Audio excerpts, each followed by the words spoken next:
welcome back to my YouTube channel. So we're back on board with 12 weeks to a sustainable you.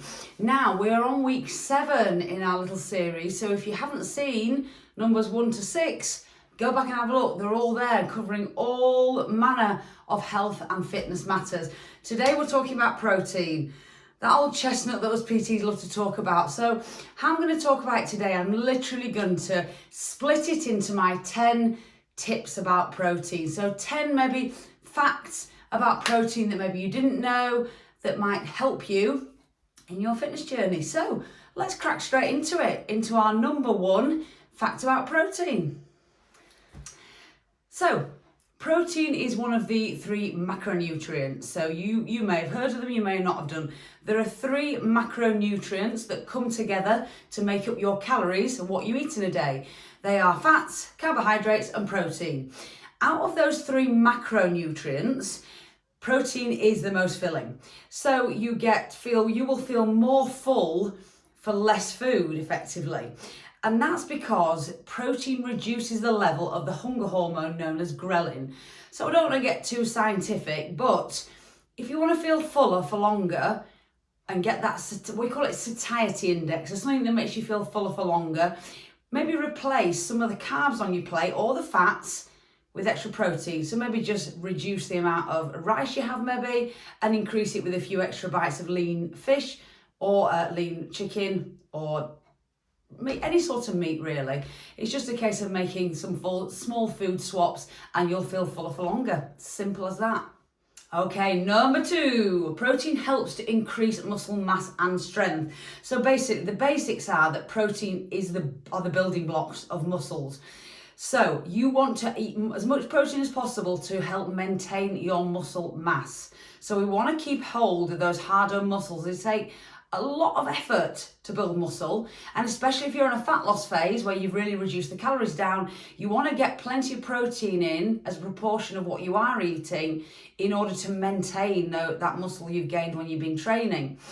Also, if you're, obviously if you're physically active and you are training a lot, it's important to get as much protein in as possible in order to build that muscle. Having more protein in your diet promotes muscle growth. We want to really, if you're working hard at the gym, just don't waste it by not getting adequate protein in your diet.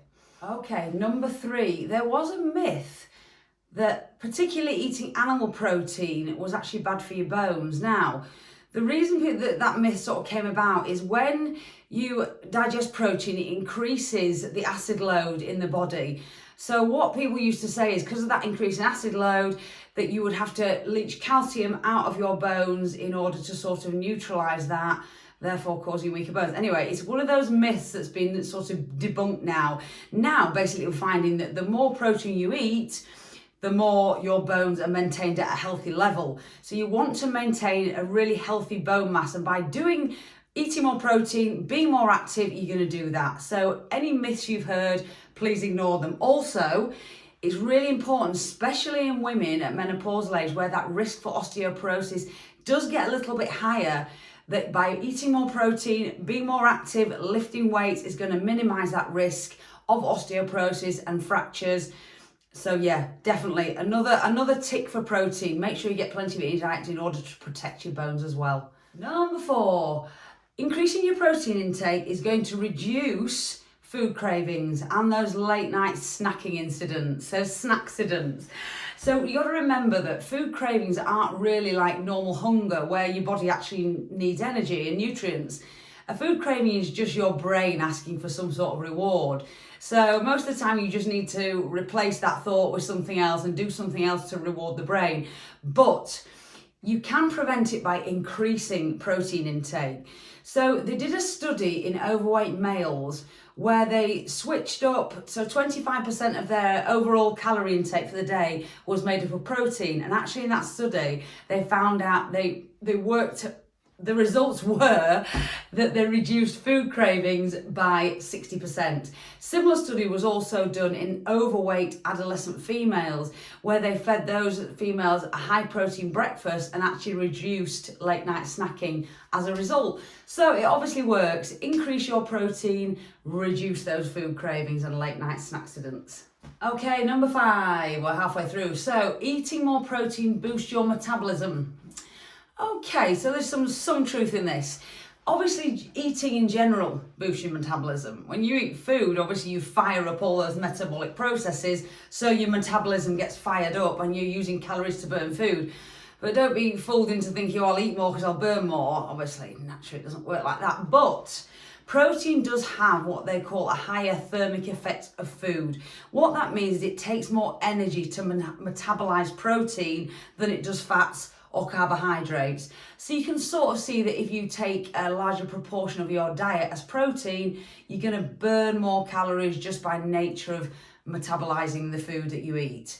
Okay, it might be a negligible amount, but they did do a study that reported that people on a low protein diet burned 260 less calories per day than people on a high protein diet. So there is a bit of a difference. It's worth taking into account. It's worth another reason why getting higher protein in your diet is definitely worth it, especially if you're on a fat loss phase. Okay, so number 6, protein has been found to lower blood pressure. So apparently there are some studies out there. In fact, there was 40 controlled trials that found people who increased their protein intake actually had lower systolic and diastolic blood pressure. So there is some science behind that as well. Okay, number 7, protein helps maintain weight loss. So for a lot of people, even if they don't change the calories, as we've already discussed, just by increasing protein in the diet can lose weight. So we've already discussed how it might help you lose weight, but often the challenge isn't in the weight loss, the challenge is in maintaining that weight loss. So also studies have found just by including a modest amount of protein in your diet, so a decent amount, can also help you maintain that weight loss. So definitely yes, the answer to that is yes, it can help you maintain weight loss that you've already achieved.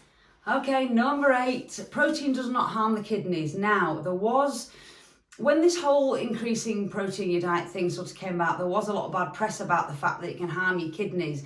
But this has now been proven otherwise if you have healthy kidneys. Now, if you're having a pre-existing condition with your kidneys, yes, it would be beneficial to restrict protein intake because kidney conditions are very serious, so you don't mess with that. But this has no relevance at all if you have healthy kidneys. So if you've got healthy kidneys, go for it. Get a decent amount of protein in your diet. Number 9. Okay, so protein helps the body repair after injury. Yeah, I mean, I guess that's pretty obvious. As we talked earlier, protein are the building blocks of your body. Tissues, organs, all made up of protein. So naturally, if you are ill or if you've had some injury, you need to include protein in your diet in order to repair those tissues and recover. So it was one of those things I talked about recently on a social media post saying that Martin McDonald says, we don't actually understand why we're taking grapes to people when they're sick in hospital.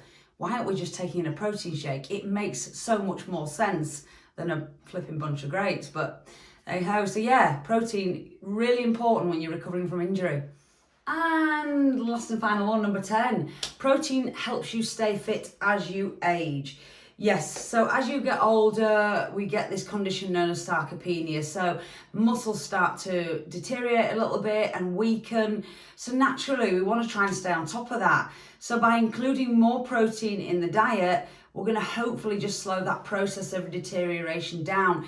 But in addition to the protein, we want to be staying active, naturally staying active, getting some level of resistance training in, lifting weights, all come together with a decent amount of protein in the diet to try and slow down that process of sarcopenia and keep those muscles strong and healthy for as long as we can. Because as the muscles start to weaken, naturally that comes in line with fractures and bones easily getting broken if the muscles and the supporting tissue around isn't strong. So yeah, protein is important for that as well as you get older.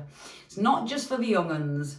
So there you go, 10 little facts and some myths about protein. Hope that helped and helped you realise how important protein is in our diet.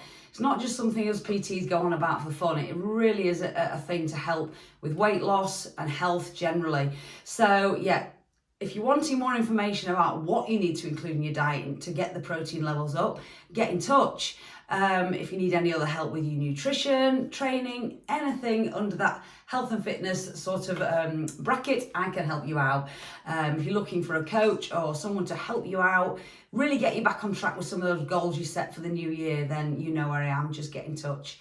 But apart from that, I'll leave it there today. Hope you've enjoyed. Any questions, any comments, please put them below. And as always, please remember to like and subscribe. And if you know anybody that you think this video might be helpful to, pass it on, share it with them. It'd be great. I'll leave it there. Thank you very much, and I'll see you in the next one.